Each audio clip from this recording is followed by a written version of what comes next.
Hi there, my name is Sydney Walker, and this is my reflective reading journal number 8. The topic today is about ACA Code of Ethics and the AACC Code of Ethics.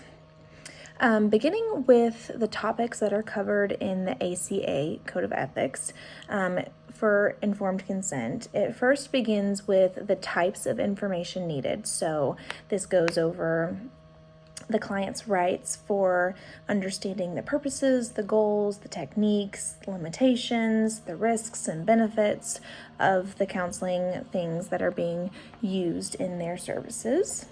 It also goes over developmental and culturally sensitivity. This is being prepared for their alternative needs and being prepared for understanding cultures that may not be your own. There's also the inability to give consent. This section is about the legal paperwork for guardians or caregivers, whatever it may be.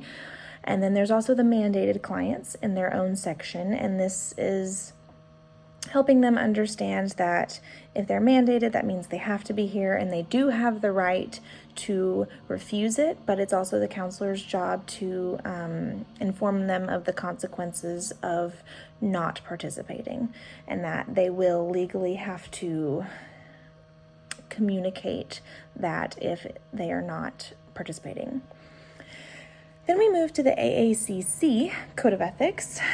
These begin a lot differently.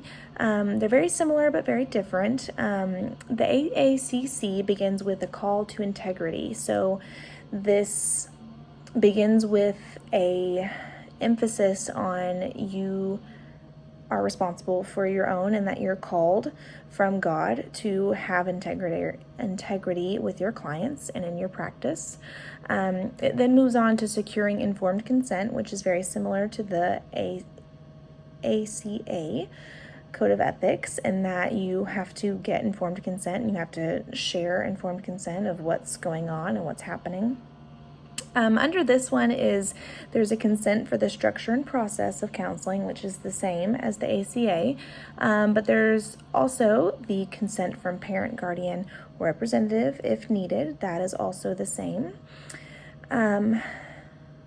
There's also a call to negligent or harmful practices.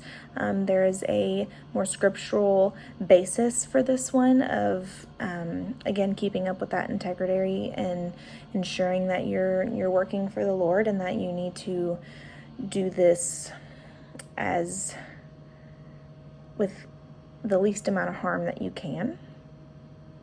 And then there's also the consent for biblical and spiritual practices. So this is a lot different in that, whereas with the ACA Code of Ethics, you have the multicultural emphasis, whereas with the AACC, this is Christian counseling, and so there is a specific consent for using biblical and spiritual practices.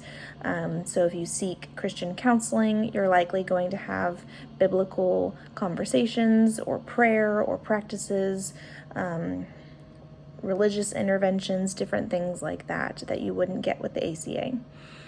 And then there's also special consent for more difficult interventions. So this could be things like getting out of a cult or understanding the options that you have.